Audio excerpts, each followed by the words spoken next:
श्री स्वामी समर्थ.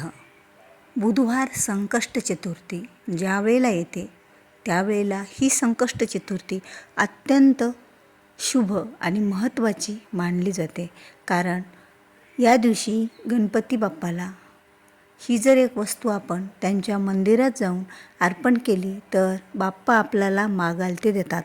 कारण बुधवार हा दिवस विशेष महत्त्वाचा, बाप्पांचा आवडीचा दिवस, बाप्पांचा दिवस. जसं की सोमवार महादेवाला समर्पित, तसंच मंगळवार आपल्या कुलदेवतेला समर्पित, शुक्रवार माता लक्ष्मीला समर्पित. त्याचप्रमाणे बुधवारची संकष्ट चतुर्थी ही गणपती बाप्पाला समर्पित असते.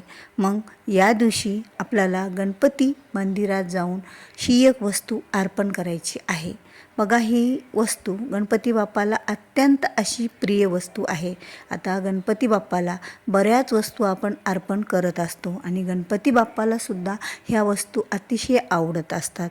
कारण गणपती बाप्पाला जसं की मोदक खायला खूप आवडत होते आणि गणपती बाप्पाला मोदक खायला खूप आवडतात. त्याच्यामुळे आपण दर संकष्ट चतुर्थीला गणपती बाप्पासाठी नैवेद्यामध्ये मोदक बनवत असतो.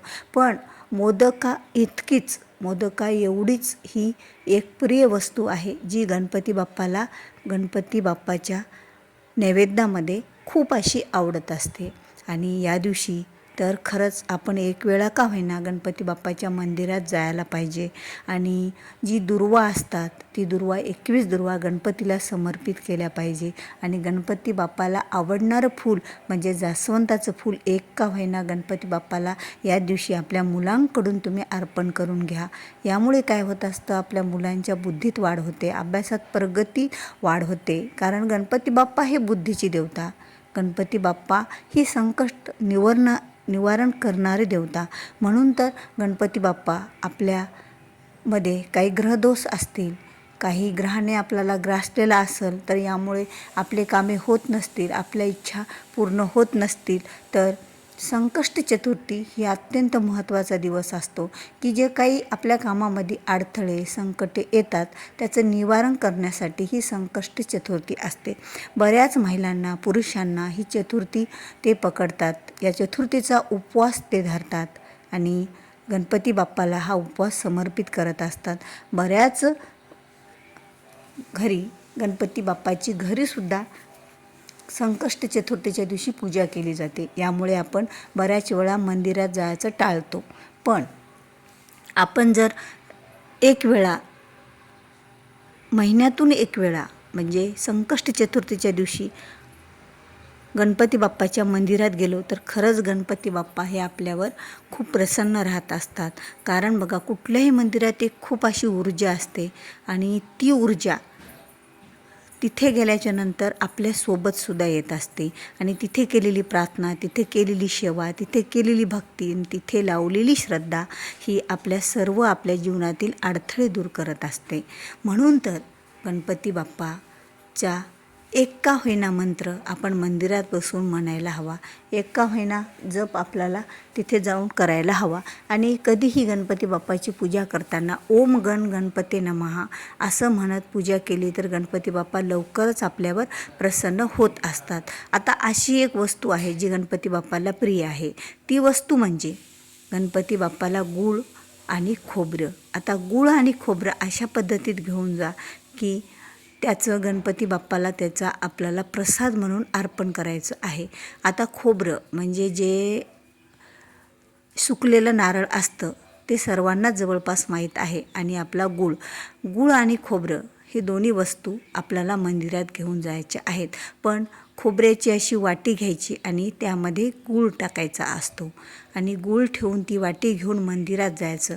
तिथे गेल्याच्या नंतर गणपती बाप्पाच्या समोर आपल्याला गणपती बाप्पाची पूजा, आराधना जे काही आपण सोबत घेऊन गेलो पूजेचे साहित्य, ते पूजा झाल्याच्या नंतर आपल्याला गणपती बाप्पाला हा नैवेद्य अर्पण करायचा असतो. आणि तो गूळ खोबऱ्याचा नैवेद्य आपण तिथेच ठेवून यायचा. म्हणजे कसं, आपण एखादा प्रसाद जर अर्पण केला तर आपल्या घरच्यांसाठी, आपल्यासाठी तिथला उचलून घेत असतो. तुम्ही तिथे दुसरा एक प्रसाद न्या, थोडा अर्पण करा आणि त्यातला घरी घेऊन या. पण जे खोबऱ्याची वाटी गूळ आहे ते आपल्याला घरी उचलून आणायचं नाही आहे, तिथंच ठेवून यायचं आहे. आणि गणपती बाप्पाला नैवेद्य दाखवून प्रार्थना करा. तुमच्या काय अडचणी आहेत ते सांगा, तुमच्या इच्छा जे आहेत ते सांगा. कारण गणपती बाप्पा हे लवकरात लवकर विघ्न दूर करणारी अशी देवता आहे. आणि शक्य असल्यास आपण एक वेळा का होईना दिवसभरातून गणपती अथर्वशीर्ष हे पठण केलं पाहिजे. तिथे बसून गणपती स्तोत्रसुद्धा वाचन केलं तर आपल्याला बरेच फायदे आपल्या आयुष्यात होत असतात. आणि आवर्जून लहान मुलांना तुम्ही सोबत घेऊन जायला हवं. कारण लहान मुलांना आशीर्वाद देणारी सगळ्यात जास्त देवता म्हणजे गणपती बाप्पा. कारण गणपती बाप्पाचा आशीर्वाद जर आपल्या लहान मुलांच्या पाठीशी असेल तर खरंच आपला मुलगा हा प्रगतीच्या रस्त्यावर राहत असतो. म्हणून त्याच्याकडून छोटा एखादा मंत्र 11 वेळा 5 वेळा का होईना आपल्याला म्हणून घ्यायचा असतो.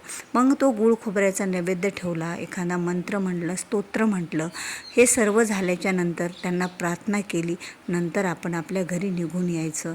कारण कुणाच्याही घरी जर आपण मध्ये गेलो तर जी मंदिरातून जी ऊर्जा असतात घेऊन आलेली ते पावलं आपल्याला कोणाच्या घरी घेऊन जायचे नसतात. सरळ ते आपल्याला आपल्या घरात घेऊन यायचे असतात. आणि घरात येताना कधीही शुभकार्य करून आल्याच्या नंतर, देवी देवताच्या मंदिरात जाऊन आल्याच्या नंतर, कुठल्या एखाद्या चांगल्या स्थळी जाऊन आल्याच्या नंतर आपण ते उजवा पाऊल आपल्या घरात टाकायला हवा.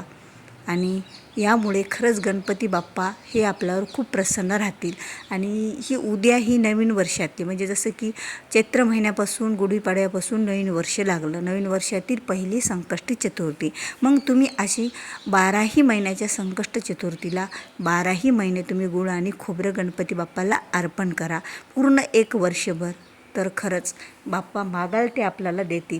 प्रत्येक वेळेस प्रत्येक आपली इच्छा जी असेल त्या सर्व काही पूर्ण करतील. तर महिलांना व्हिडिओ आवडले असाल तर व्हिडिओला लाईक करा, जास्तीत जास्त महिलांपर्यंत हा व्हिडिओ शेअर करा.